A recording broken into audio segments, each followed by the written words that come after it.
আসসালামু আলাইকুম। আশা করি আপনারা সকলে ভালো আছেন, আমিও ভালো আছি। সকলে পে স্কেলের আপডেট জানতে চাচ্ছেন, অনেক আগ্রহ নিয়ে অনেকে বসে আছেন পে স্কেলের সঠিক খবর, সঠিক আপডেট পেতে।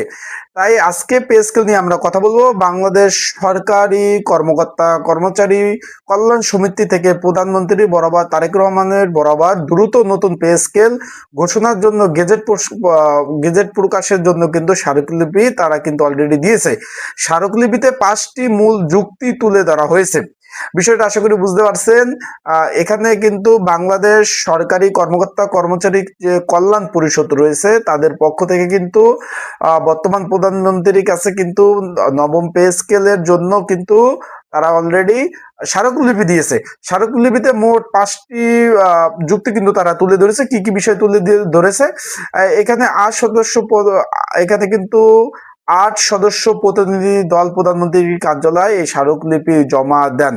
স্মারকলিপিতে বলা হয়, সরকারি কর্মচারীরা রাষ্ট্র পরিচালনার অতি গুরুত্বপূর্ণ খাতে নিষ্ঠা, সততা এবং দায়িত্বশীলের সাথে কাজ করে দেশের বিভিন্ন উন্নয়ন, অগ্রগতি এবং অগ্রযাত্রা এগিয়ে নিচ্ছে। প্রশাসনিক, শিক্ষা, স্বাস্থ্য, আইন শৃঙ্খলা, অবকাঠামো বিভিন্ন উন্নয়নমূলক কাজে তাদের নিরলসভাবে কিন্তু সরকারি কর্মচারী কিন্তু কাজ করে যাচ্ছে। তবে উল্লেখিত করা হয় যে 2015 সালে অষ্টম জাতীয় পে স্কেলের বেতন কাঠামো ঘোষণার পর প্রায় 11 বছর অতিক্রম হলেও নবম পে স্কেলের কিন্তু এখনো ঘোষণা হয়নি। এই নিয়ে দীর্ঘদিন দেশের অর্থনৈতিক ব্যবস্থা এবং দ্রব্যমূল্যের ঊর্ধ্বগতি, জীবনমানের ব্যয় ব্যাপকভাবে বৃদ্ধি পেয়েছে। ফলে সরকারি কর্মচারীরা বর্তমানে যে বেতন কাঠামোর মধ্যে তারা জীবনযাপন করতেছে তার নিয়ে তারা চরমভাবে আর্থিক চরম কষ্ট দুঃখের মধ্যে রয়েছে। বর্তমানে নিত্যপণ্যের দাম বেশি, বাসা ভাড়া, বিদ্যুৎ বিল, গ্যাসের বিল, শিক্ষা, চিকিৎসার খরচ অতীতের চেয়ে সময়ের তুলনায় অনেক বৃদ্ধি পেয়েছে। কিন্তু বেতন কাঠামো কোনো মৌলিক পরিবর্তন হয়নি। এতে তাদের জীবনমান দিনে দিনে অবনতির দিকে যাচ্ছে। তারা 5টি স্মারকলিপিতে 5টি বিষয় তারা বেশি অতি গুরুত্ব দিয়ে তুলে ধরেছে। সে 5টি বিষয় কি আমরা একটু পরে আপনাদের শোনাই, যেহেতু প্রধানমন্ত্রীর বরাবর কিন্তু স্মারকলিপি তারা প্রদান করছে। তার আগে বলে দিই, আপনারা যারা আমার ইউটিউব চ্যানেলে নতুন তারা অবশ্যই আমার ইউটিউব চ্যানেলটা সাবস্ক্রাইব করে রাখবেন, লাইক বাটনটা ক্লিক করে রাখবেন।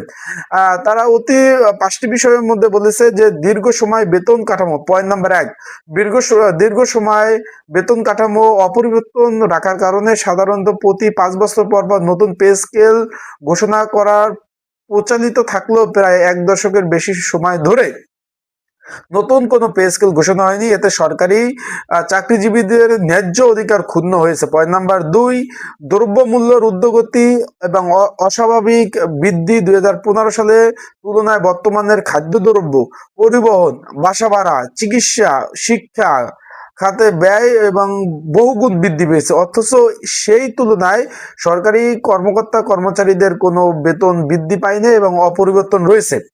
পয়েন্ট নাম্বার 3, সরকারি কর্মচারীরা মর্যাদা এবং আকর্ষণ কমে যাওয়ার বর্তমান বেতন কাঠামোর ব্যবস্থাপনা এবং ব্যয়ের সাথে সামঞ্জস্যপূর্ণ না হওয়ার কারণে সেক্ষেত্রে সরকারি চাকরির প্রতি আগ্রহ কমে যাচ্ছে এবং কর্মচারীদের মনোবল প্রতিনিয়ত ভেঙে যাচ্ছে। তারা বলতে চাচ্ছে যে যেহেতু সরকারি চাকরিতে বর্তমানে বেতন বৃদ্ধি পাচ্ছে না, পে স্কেল দিচ্ছে না, সেক্ষেত্রে তাদের মর্যাদা ক্ষুণ্ণ হচ্ছে।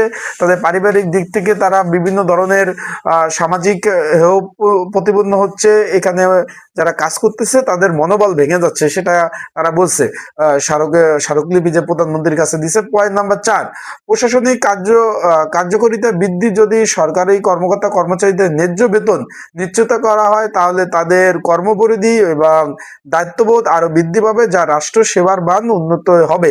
তারা বলছে যে যদি বেতনটা আরো বৃদ্ধি পায় তাহলে তাদের যে সেবার মান, তাদের মন মানসিকতা আরো উন্নতি হবে, সেবার মান উন্নত হবে, এই ধরনের তারা কথা বলেছে। সামাজিক 5 নাম্বার বলছে সামাজিক নিরাপত্তা, জীবনমান উন্নয়ন। সরকারি কর্মচারীদের দেশের উন্নয়নের অন্যতম চালিকা শক্তি।